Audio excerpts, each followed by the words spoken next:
Hey, good afternoon, everyone. Thank you for coming out on a Friday afternoon.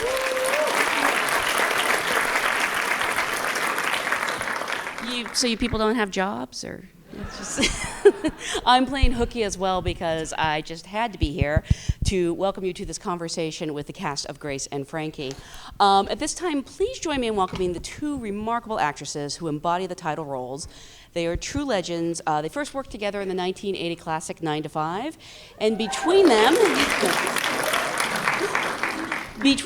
they share a Grammy Award, 2 Tonys, 2 Academy Awards, 8 Golden Globes, and 8 Emmy Awards.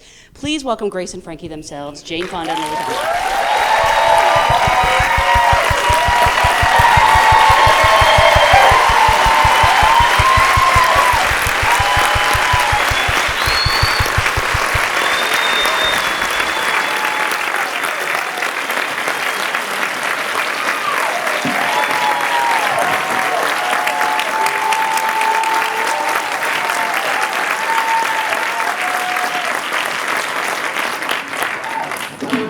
You.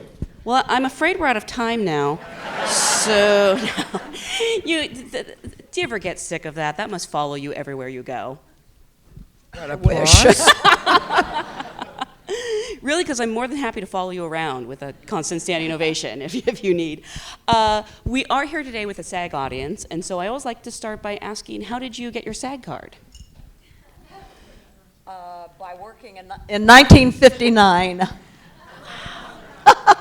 Yes, yeah. Do you remember the job that did it? Yeah, tall story. Really? Wow. Yeah. I bet if you went back and looked at it, it would be charming. I have. What about Thank Frankie? you. I got my SAG card in '66. I think it must have been. I can only think it was for a commercial. Because I was. Commercial? Yeah, when I was unknown. You've done some commercials when you're known, too. Only a couple. I did Ernestine. Yes. That was way later. When Ernest. What else did I don't think I did. That's the only one I did after I was known, wasn't it? That's the only one I can think of. Was it for the telephone company? Or No, it was for WebEx. It was for a conferencing. It was one of the first and they failed. It had nothing to do with you, I promise. Well, it's hard to say. It's like... Oh, you know what it is? This is so silly. You did a very famous Saturday Night Live parody commercial. And I was thinking it was real. I did a lot of those. For a Not split a lot, second. but... Yeah. The one where you're the washing. In the car wash? Yes. Oh, no, I went through the car wash with the hairspray. That's right. Yeah, that was Mrs. Beasley, but that was, that was made up, although she wore a wig made out of mannequin wire. Ooh. So it wouldn't move. It was just... Do you ever go back and watch some of your earlier work, or do you prefer to sort of leave it in the past? Well, yeah, no, I do go back just to sort of learn what I've learned, I'm not always sure I've learned anything, so I like to go back to see if in fact I have, in some, you know what I'm talking about, right? Yeah. And also if I have to write about my life, then I go back and try to,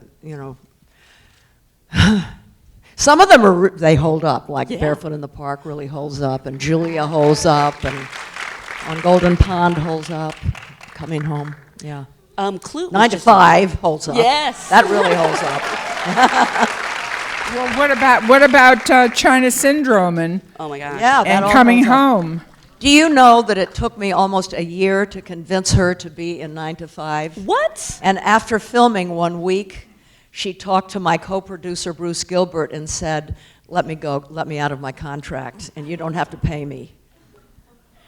It's but it's good. I want you to know that even when you have the genius of Lily Tomlin, you still can be filled with, questioning and self-doubt. It just goes with the territory, right? Yeah, Yeah. it does. Why did you not want to do the movie? Because I felt like I was the only comedian, identifiably a comedian, that was going in the movie, and I didn't agree about some of the lines, and I'm so used to doing my own work that I just didn't have the confidence to go forward. But this one always says, we've got to take a leap of faith. And she's done that since I've known her. And she never stops. She says, no, we've got to take a leap of faith. And I began to believe that we had to take a leap of faith. Well, Grace and Frankie is a result of a leap of faith, right? That's Because right. there was no script.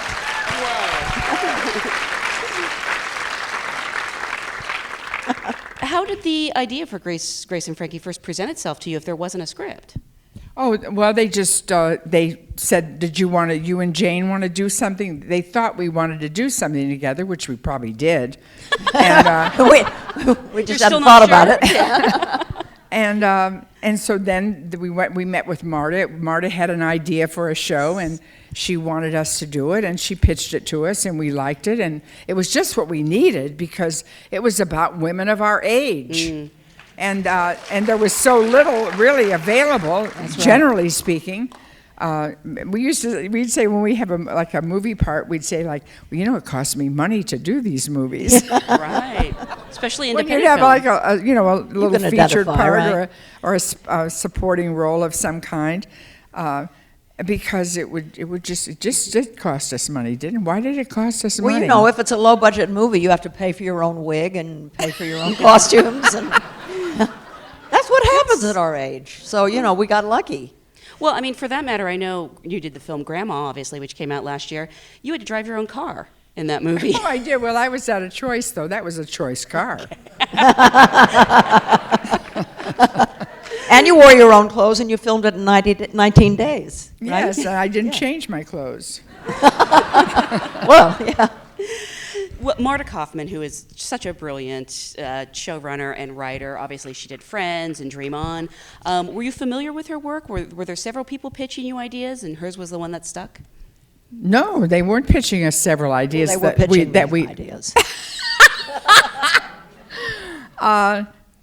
Okay. But fortunately, those ideas didn't work. They weren't. This was an idea about women of our age and allowing us to explore that theme and talk about all the things that aging people are up against and what they have to, and particularly aging women. So, By the way, how does your body feel today? I have a little bit of thigh workout right here. My knees pushing. are bright red. We bet. spent our backs go out in episode 7 of season 3, and we spent the whole time crawling around on the floor. Oh my God. Oh my gosh. My knees are bright red. And I was on my back the whole time, so I was propelling myself with my heels. It's not really possible, I don't think, if you really have a bad back injury. But the people who were there who were supposed to be authorities, they assured us that that it was possible to propel yourself in that fashion. Yeah. So Grace and Frankie was obviously written for you guys. How much, if at all, do you relate to these characters? Do you see yourselves in them? Well, I mean, I relate a lot to Frankie because she's fun. She's kind of wondrous and innocent. I relate to that aspect of her. But I think you're an innocent too. Thank you. I think most. I feel like I think most actors are pretty innocent. Really? You don't agree? No? There's an innocence about people whose art is channeled through their body and their energy field, and the heart has to be kept open. And, Yeah. it's hard to be a good actor if you're cynical. What's the matter? I'm trying to get on right here next to you. You want me to move forward a little? No. Okay. I just want to get the arms of our chairs closer in. Aww. I love her so much. Oh. That's okay, I'm fine over here. What'd she say? That's okay, I'm fine over here. Nothing personal. Believe me, I would not want to interfere with this. This is amazing. I like that you said that, though, because I do think that being an actor, I think that you have to be in some ways childlike, not childish, but childlike. Yeah, that's the right way to put it. And yeah. how do you maintain that in a business where it can be easy to get jaded? It's hard. It's hard. It's a career that's very good for the heart and very bad for the nerves, right? Yes. And you know, it's. I think we need therapists. we need to meditate. We need to get into nature as often as we can. I mean, we really, you know, especially there's a few of us out there I can see that are, you know, up in years like us, and you know, the older you get, well, even young. I mean, I think it's harder now than ever for young people. Oh, I don't. Oh. I can't even imagine. I know. My heart goes out. But that we really, it's a constant process of keeping our instrument properly oiled and prepared for whatever comes along, you know, and never rest on your laurels. But, you know, getting your head straight, keeping your head clear of that critic that's always talking to you. And that's hard to do. And I feel a show like this, I'm so happy it's on Netflix because, you know, it's not the standard viewing process where you have to wait a week for an episode. I don't really think you have to worry about ratings as much as possible. But when they first told you about, you know, we want to do this show on Netflix, did you know what that meant, and were you intimidated at all? No, we knew what it meant. You'd heard of Netflix. Well, yeah, we knew what it meant in terms of we'd heard of Netflix. I didn't know what it meant in terms of reality. I mean, for example, season 1, Lily and I were in New York promoting season 1, and it got, they don't like us to use the word dropped. It started streaming at midnight on a Thursday, and we'd worked until late Thursday, and then we got up and flew back here on Friday. By the time we landed, there were people who had seen the entire season. Isn't that crazy? And could talk about, you know, episode 5, what Lily did in that moment. You know, it's like, wow, that's never happened before. That's a whole new experience, and it's kind of wonderful. Yeah, no, we think it's great. Yeah. We love it. Not getting ratings is good, too. Yeah, having those ratings kind of on a back burner as far as we know. Although I doubt that we'd still be here for season 3 if they were really dismal. Well, tell them what we just found out. Well, we did find out that we were number 1 on Netflix in May. Not just number 1. Not just number 1, but 33-point-something% of Netflix viewers downloaded Grace and Frankie. The runner-up was 16%, so I mean, you know.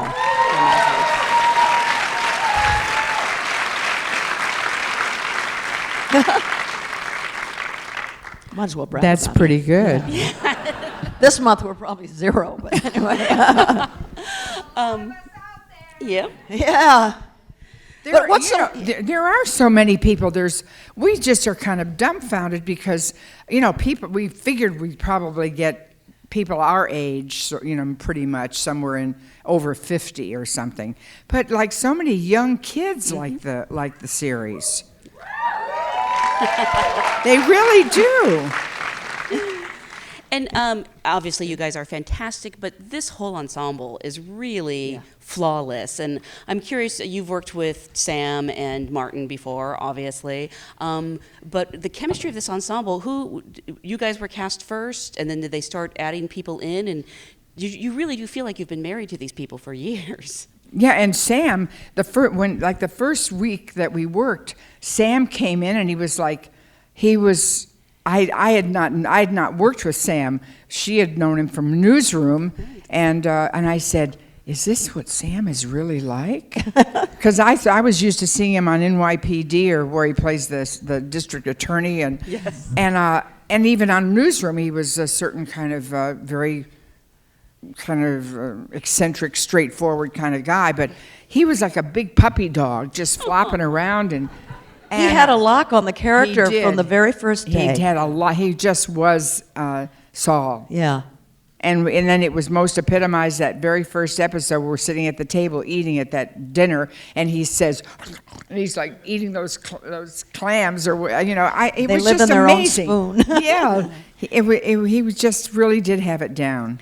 And then I'd never worked. Had you worked with Martin? Probably in West Wing. On West Wing, Yeah. sure, yeah. Yeah, see, I never had. Although I knew him as an Really? activist, because he's the number 1 activist. But he number is 2. so wonderful to work with, so joyous. So he he's Catholic and very much practicing Catholic, and so he recites psalms, he sings hymns, he prays, he's always mischievous and pulling stuff and blessing all of us, and so then now he's got it in his mind. He's been playing this out for a few weeks. He's going to open for me. Oh yeah. And then he starts saying, like he's gotten offers, and I better act fast because I might be opening for him. But he just is tireless in it, and anyway, it's. And he's a great singer. Really? Nobody's ever heard him sing, but in the third season he gets to sing. He gets the lead role in 1776. Yeah, in a dinner theater, 1776. No. We got to go and watch him shoot. I know, we do. Really a beautiful voice. He's such a character. Joe Papp, who ran the Public Theater, had him play the only Hispanic Hamlet. And so he can do Hamlet with a Hispanic accent that you will just drop dead. Listen, it is so funny to be or not to be with a Hispanic accent. It's hysterical. And also, you had some lovely gentlemen who joined the show this season, Ernie, Hudson, and Sam Elliott. After seeing Grandma, I was wondering if you were a little jealous. I was jealous. I was jealous. It was so weird because I felt like Sam was my person, my find, and they brought him in to be her lover. After he and I'd had a long relationship in Grandma, How could he? I was jealous. Yeah, but I was kind of going to put a stop to it, but I really. How about didn't have Estelle that power. Parsons? Oh my Estelle God. Parsons, right? And People love that episode, and Yes. she does it so beautifully. I mean, do you guys ever get starstruck yourselves when somebody like Estelle Parsons comes to set? I would be freaking out. Yeah, yeah, totally, totally. And then I'm sure people must ask you for advice all the time on, making it in this industry, surviving in this industry. Oh, that kind of advice? Yeah. Nobody does. Really? No. What? What do they ask you? What it's like to work with Lily.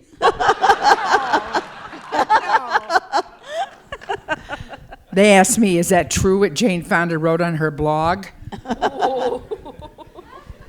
Which thing? I say, which thing? Read it to me. I don't read it myself.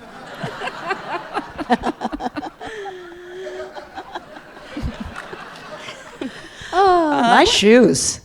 Yeah, That's good. They are cute. Yeah. I want to take a couple questions from the audience, and forgive me in advance if I mispronounce anyone's name, but I think it's Maite Garcia? Maite, okay. Do you believe that the success of this show will influence the conversation on the value of roles for women over the age of 35? I think it will have some effect, certainly. How much I can't say, but I would hope that it would open the door to lots of product, so that a lot of actors continue to get work. Have you? Yes, I agree. And a lot of issues. I mean, I think, and then if you have a preponderance of product being produced, and they have to explore all kinds of things. It's just like the tragic shooting in Orlando. The comedians now are so, the really great ones are really on the edge, and they are really jamming home how they feel of the truth, all this stuff about pray for the survivors. And I was just looking at Samantha Bee, and her response to it. Fantastic. It was really remarkable. Yeah. I don't know how that's connected, but somehow you guys can put it together. Well, when it the more we can get issues like aging and the issues of sexual identity and so forth into the zeitgeist, the better it is. Television happens to be a really good medium for older people. Absolutely. Older women in particular. The older guys seem to be around forever. Well, from my perspective, it doesn't seem like either of you has ever hurt for work. I've always seen you working when you want to do. But has this show... Really? Oh, yeah. Well, 78, are you kidding? This is not exactly a big market. But I mean, just last year you were fantastic in Youth. You've been doing movies. You know, I mean, I know that you took a break yourself. 15 from years. acting. Come back at 65 Yeah. after 15 years absence. It's not easy. Thank you. Thank you. Thank you. And That's what did nice. bring you back? You just decided it was time? Well, or- you 'cause know, we really it goes missed back you. to, you know, what I was talking about. Actors, so much has to do with what's happening inside our heads and our bodies and with our energy and so forth. And if you hit a place in life, which a lot of women do in their late 40s, it's called perimenopause. And where you get really down on yourself and you really get depressed and you see no future. I found it very hard to be creative. Acting became agony, and I just thought, I can't do it. It's just too painful, and so I left, and then Ted Turner came along and so forth. But then I wrote my memoirs, and in the process, this is a highly good thing to do. What a strange sentence, sounds like Trump, a highly good thing to do. Even if you don't have a publisher. Yeah, that's right. You've heard me before. Even if you don't, to write your life and to really research yourself. And by the time the 5 years were up when I was writing it, I was a different person. Yeah. And so I said, I think I could act again and find joy. And along came Monster-in-Law. Oh, God. So I got lucky. But I had kept myself alert, healthy. I mean, I had really, really worked on myself, and I'd kept myself trim and all that kind of thing. It's not like I let myself fall apart and then came back. So, I came back, I was ready when I wanted to come back. And, it's so challenging. It's the most wonderful profession in the world because it's a profession built on empathy. But it's also so hard because this is us, this is it. We don't have a paint and canvas and musical instrument or anything. So we have to work so hard on ourselves, right? What was your question? Oh, it was... What did she ask? She asked about if this will, help encourage the conversation about roles for women. Older over women, 35, yeah. And we have a question from Katie J. Right in the front. Wants to know, what are some of your favorite experiences over the course of your careers? Kissing Robert Redford.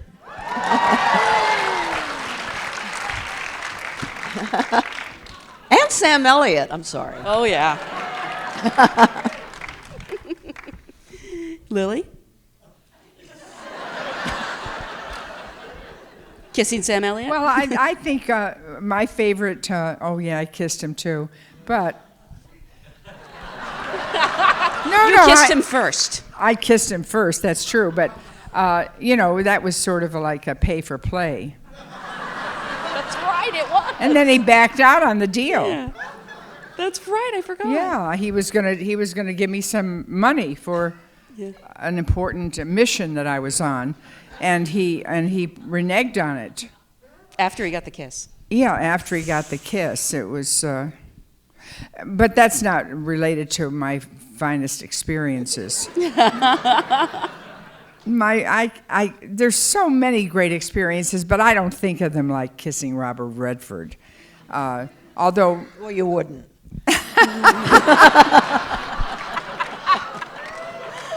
Search must have been. Search was definitely a big highlight. Yeah, the search for signs. That was a big deal.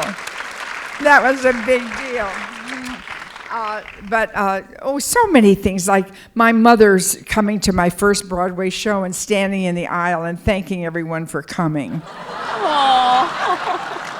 That was it was so great, and she didn't even identify herself. She just said, thank you. She said, thank you for coming to Lily's show, and thank you for coming to Lily's show, and just it was so kind of guileless and wonderful, and it wasn't embarrassing. I suppose maybe some people might feel somewhat embarrassed.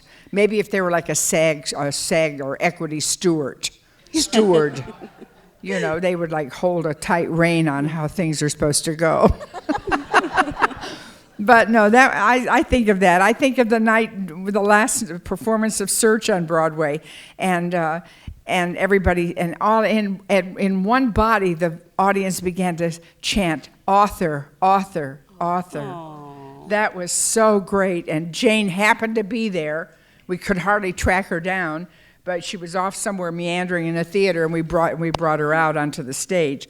That was really, it was just, it was a terrific thing, you know. That's great.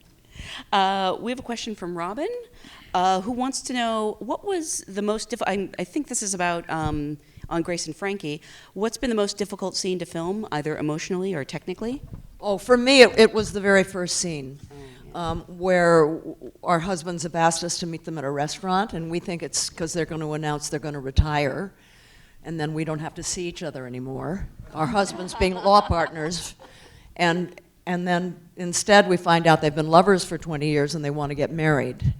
And I found that really, really, really difficult. I mean, so much so that I had to go into therapy. Really? Well, it triggered stuff like abandonment. Oh, that sounds so ugh, but it really did. You know, I mean, it was hard, and it was also It's very big, primal. Yeah. And it could happen at And any I didn't even time. know what was happening to me, but it was difficult. Really? What was yours? No, in the scene, the most difficult or something, I don't think I even had presence of mind to know. Here's the thing with her. She thinks everything is difficult and that nothing was good and that she has a problem with everything. And then I look at the dailies, she doesn't. And I mean, I swear, every time I look at the dailies, I fall in love with her more. Because she, you know, all this Sturm und Drang or whatever it's called going into it, and then you see what she does, and it's just priceless and lovable, you know. So every moment is hard for you. Thank you, Miss Fonda. And you pull No. genius out of it. What? I said every moment seems to be a challenge for you, and then you pull genius out of it. And I'm not just blowing smoke up your nose. I'm trying to relate to when I act like everything's a challenge. What is that? Well, Like yesterday or something? among other times, yes. Well, you know, it's because I know that things can go one way or the other. And That's then you usually just how it is, throw isn't it? yourself into it, and you take a leap of faith. I learned that from an old colleague I worked with. What about, do you have a favorite scene that you've done in the first 2 seasons? Oh, there's really so many, and then they all blur together. We Yes. think we know what we're talking about, and then it's like, oh, when was that? Was that on Laugh-In? It's just craziness, you know. No, I think my favorite, which I think actually, if you admit it, would be your favorite, is the episode 13 in season 2, which is just so beautifully written and staged. It's the final scene in episode 13. It's so good. It's just primal. You know what I'm talking about. Yeah, when the whole family's there and And we everything. tell them we're going to go into It's business of making together. vibrators. Yeah, right. And I've heard this show actually has mostly female writers and a lot of female members on the crew. Is it? And directors. Yeah. Yeah. Is that different for you? Do you notice a difference or? Yes, we try harder. Know what I'm saying?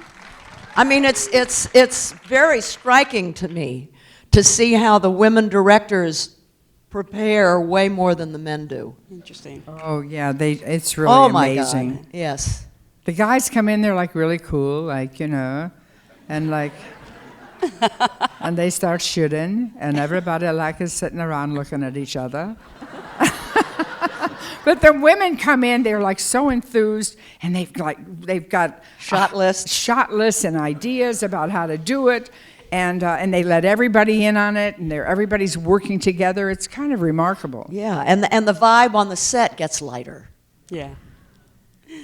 Maybe we're. I mean, I cherish this because Hallucinating. when I started back in '59, you never saw the only women you ever saw on a set were the script supervisors, and there were no other women anywhere. And now we have focus pullers and gaffers and I mean, there's women all over the place. It's really nice. Yeah.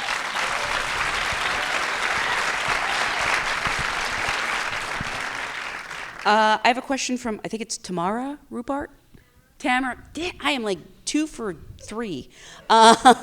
Wants to know, what's the best note you've ever gotten from a director? Oh my gosh, these questions. Faster.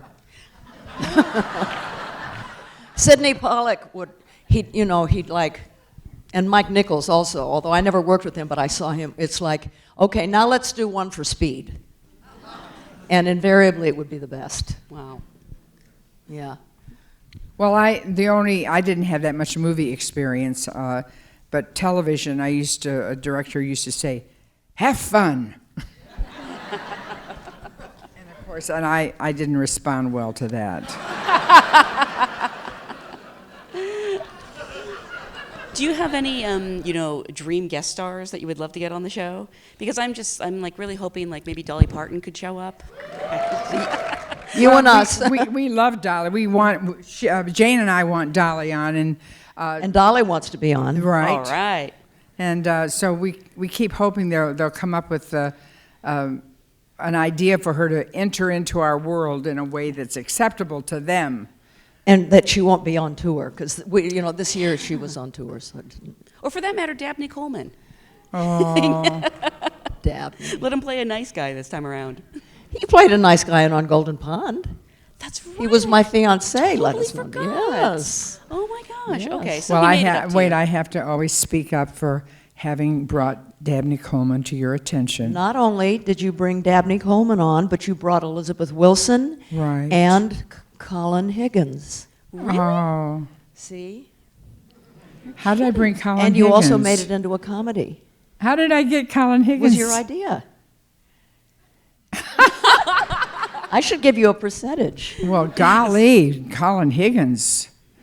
I'm surprised. I knew Colin. I think it was your idea. Maybe No I'm giving ki- you too as a much dir- credit. I don't know. I had him suggested as a screen. Oh, because Pat wrote the first draft. Yeah, yeah. Oh, okay. Take the credit. I forget a lot of stuff that goes on. You forget a lot of stuff. Well, It's like I think I should write a book. I think your life has 3 acts, and I think I'm going to start with. I'll start with the 3rd act, and I'll work backwards. My memoir is called My Life So Far, and Lily reminded me that Edith Ann's memoirs, written at age 5, was Yeah. My Life So Far. really? And she wrote hers first, so I plagiarized. Oh, she did, and she kissed Sam Elliott first. It's just, Oh, I'm a woman of firsts. the well, first 2. not to be greedy, but season 3 we have to wait till next year. It's Netflix. Yeah. Now, what I loved is some writer in the newspaper said, they've already season 1 barely began airing, and they renewed them. They picked them up for season 2, and it's not surprising considering the age of the leads.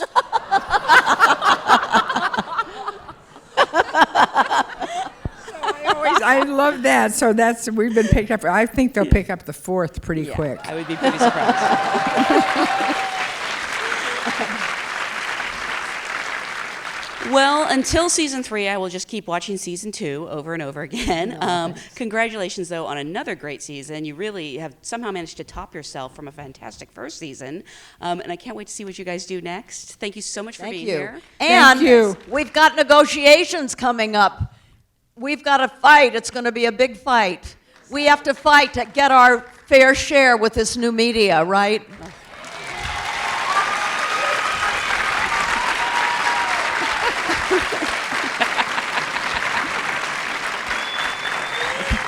Thank you. Thank you. Thank you so much. Thank you very much. Thank you. Thank you.